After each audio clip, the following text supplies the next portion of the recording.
हरे कृष्णा, राधे राधे। तो बंधुओं, आज पद्मा एकादशी है। पद्मा एकादशी को परिवर्तनी या वामन एकादशी भी कहा जाता है। इस दिन भगवान विष्णु के वामन रूप की पूजा की जाती है। मान्यता है कि व्रत करने से पापों का नाश, धर्म पुण्य की प्राप्ति और मोक्ष की प्राप्ति होती है।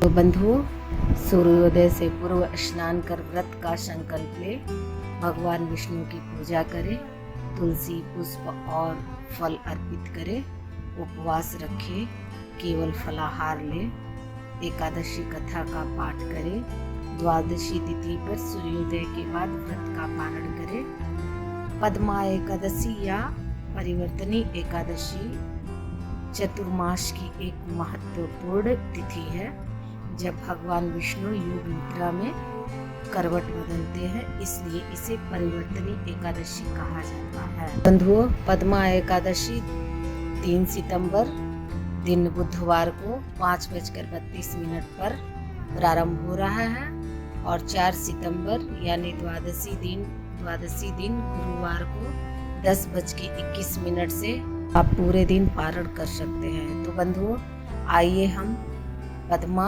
एकादशी के महात्म्य को सुनते हैं। युधिष्ठिर ने पूछा, केशव, कृपया यह बताइए कि भाद्रपद मास के शुक्ल पक्ष में जो एकादशी होती है उसका क्या नाम है, उसके देवता कौन है और कैसी विधि है।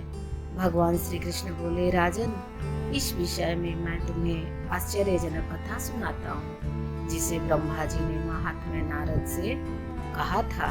नारद जी ने पूछा, चतुर्मुख, आपको नमस्कार है। मैं भगवान विष्णु की आराधना के लिए आपके मुख से यह सुनना चाहता हूँ कि भाद्रपद मास के शुक्ल पक्ष में कौन सी एकादशी होती है। ब्रह्मा जी ने कहा, मुनि श्रेष्ठ, तुमने बहुत उत्तम बात पूछी है। क्यों न हो, वैष्णव जो ठहरे, भादो के शुक्ल पक्ष की एकादशी पद्मा के नाम से विख्यात है। उस दिन भगवान हर्षिकेश की पूजा होती है।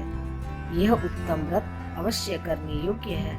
सूर्यवंश में मान्यधाता नामक एक चक्रवर्ती सत्य प्रतीक और प्रतापी राजर्षि हो गए हैं।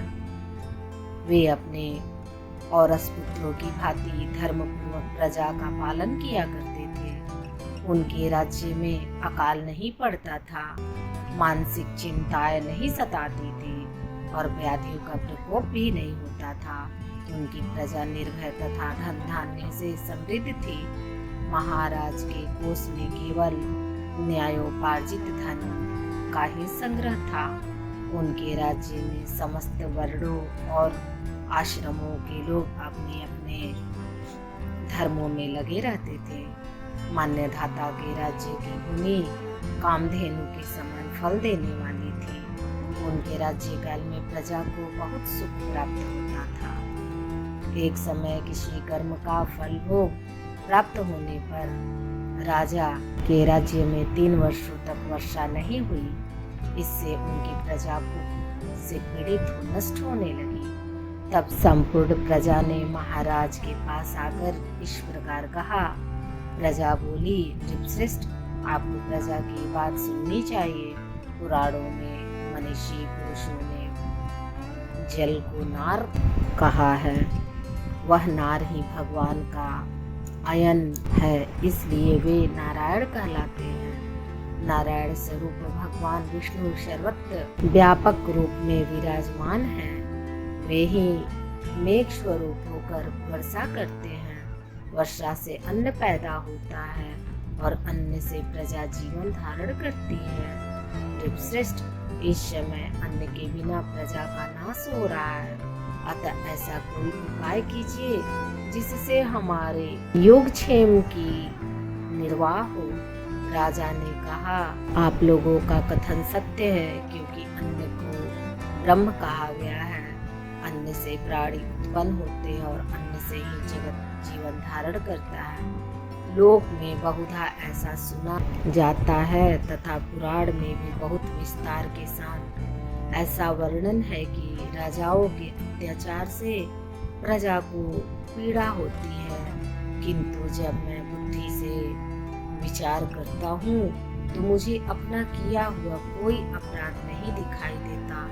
फिर भी मैं प्रजा का हित करने के लिए पूर्ण प्रयत्न करूंगा। ऐसा निश्चय करके राजा मानधाता इन्हें गिने व्यक्तियों को साथ ले विधाता को प्रणाम करके सघन वन की ओर चल दिए।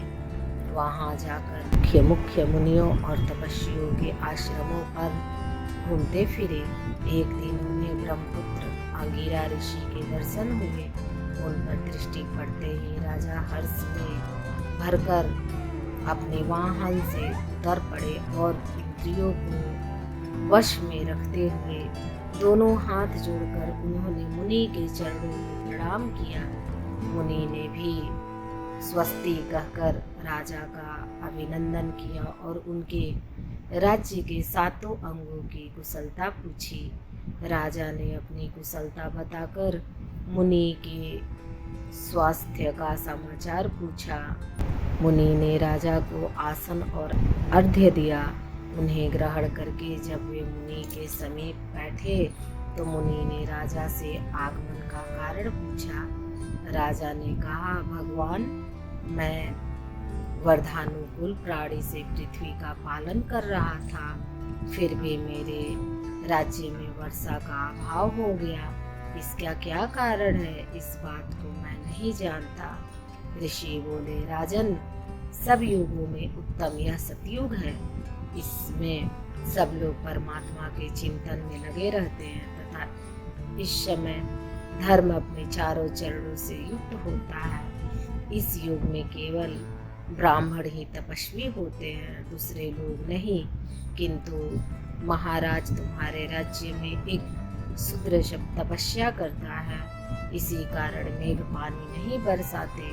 तुम उसके प्रतिकार का यत्न करो, जिससे यह अनावृष्टि का दोष शांत हो जाए। राजा ने कहा, मुनिवर, एक तो वह तपस्या में लगा है और दूसरे वह निरपराध है, अतः मैं उनका अनिष्ट नहीं करूँगा। आप उक्त दोष को शांत करने वाले किसी धर्म का उपदेश कीजिए। ऋषि बोले, राजन, यदि ऐसी बात है तो एकादशी का व्रत करो। भाद्रपद मास के शुक्ल पक्ष में जो विद्मा नाम से विख्यात एकादशी होती है, उसके व्रत के प्रभाव से निश्चय ही उत्तम वृष्टि होगी। नरेश, तुम अपनी प्रजा और परिजनों के साथ इसका व्रत करो। ऋषि के वे वचन सुनकर राजा अपने घर लौट आए। उन्होंने चारों वर्णों की समस्त प्रजा के साथ भादों के शुक्ल पक्ष की पद्मा एकादशी का व्रत किया। इस प्रकार व्रत करने से मेघ पानी बरसाने लगे, पृथ्वी जल से आप्लावित हो गई और हरी भरी खेती से सुशोभित होने लगी। उस व्रत के प्रभाव से सब लोग सुखी हो गए। भगवान श्री कृष्ण कहते हैं, राजन, इस कारण इस उत्तम व्रत का अनुष्ठान अवश्य करना चाहिए।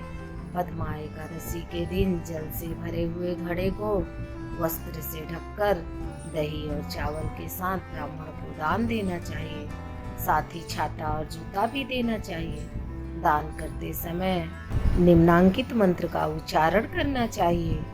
नमो नमस्ते गोविंद, बुद्ध श्रवण संज्ञक अधौघ संक्षयम कृत्वा सर्व सौख्या प्रदो भव।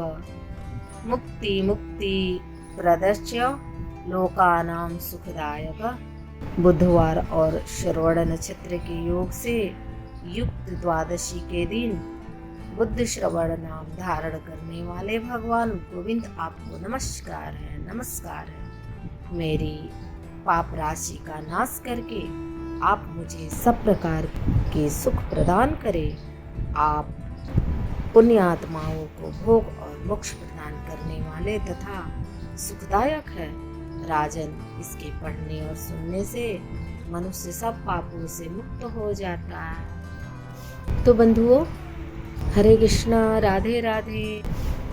श्रीमन्नारायण नारायण हरि हरि, श्रीमन्नारायण नारायण हरि हरि, श्रीमन्नारायण नारायण हरि हरि। तेरी लीला सबसे न्यारी न्यारी, हरि हरि श्रीमन नारायण नारायण हरि। तो बंधुओं, हरे कृष्णा, राधे राधे। तो बंधुओं, मेरे चैनल को लाइक करें या ना करें, सब्सक्राइब करें या ना करें, शेयर अवश्य करें। जय श्री कृष्णा, राधे राधे।